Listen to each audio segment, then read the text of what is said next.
Di antara perbedaan antara karomah dengan ilmu sihir, karomah tidak bisa dibatalkan dengan bacaan apa saja, tidak bisa dilawan. Adapun kesaktian bisa dibatalkan dengan macam-macam. Oleh karenanya, kalau Allah sudah kasih karomah, tidak ada yang bisa batalkan karomah karena dari Allah Subhanahu wa taala. Tapi kalau ilmu bisa dibatalkan, bisa kalah. Ilmu itu bisa kalah. Makanya saya dulu sering hadir acara akrobat. Misalnya anaknya dimasukkan dalam box, dalam karton, kemudian ditusuk pakai apa? Pedang. Ditusuk, ternyata tidak mati. Namun sebelum dia mengadakan acara tersebut, dia mengatakan kepada para hadirin sekalian, mohon maaf yang punya ilmu, kita tahu saya sedang mencari nafkah, maka tolong jangan ganggu saya. Kenapa dia takut kalau ada yang macam-macam ditikam anaknya mati betulan? Kenapa? Karena ilmu, kalau ilmu tersebut ilmu sihir, maka bisa dibatalkan dengan azan atau dengan ilmu sihir yang lebih sakti.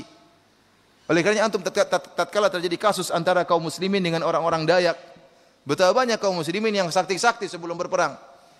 Pakai mandi kembang lah macam-macam, ternyata kalah juga. Kenapa? Setannya Dayak lebih sakti. Benar. Sampai ada seorang ikhwan lari, saya ketemu dia langsung, dia datang ke Pondok Jamilur Rahman. Dia dulu di UGM Fakultas Kehutanan. Dia datang dengan penuh ketakutan. Saya bilang, kenapa? Saya ini diangkat sebagai komando peperangan, komandan peperangan oleh orang-orang Dayak. Kenapa? Kata mereka, dalam diri saya banyak aliran raja. Jadi dia kabur. Saya enggak mau jadi komandan, tapi dipaksa jadi apa? Komandan.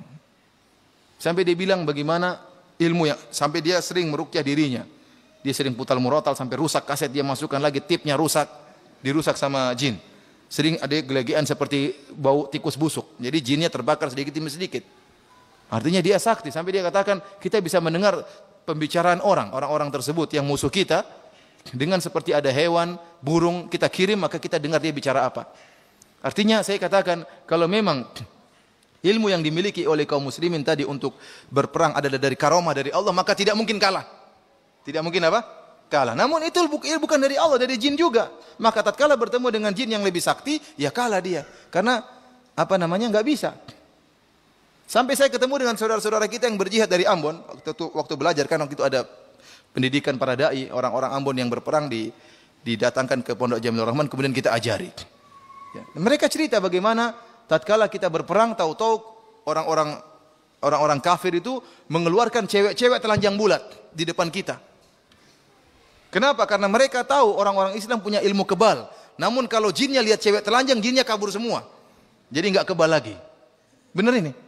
Jadi begitu mau perang kan kebal, tung kan gini. Oh, ayo gini, orang kafir juga takut ini, kebal. Makanya dikeluarkan cewek-cewek telanjang, sudah enggak kebal lagi, jinnya kabur. Jinnya sampai diketahui oleh orang kafir ilmu-ilmu seperti itu.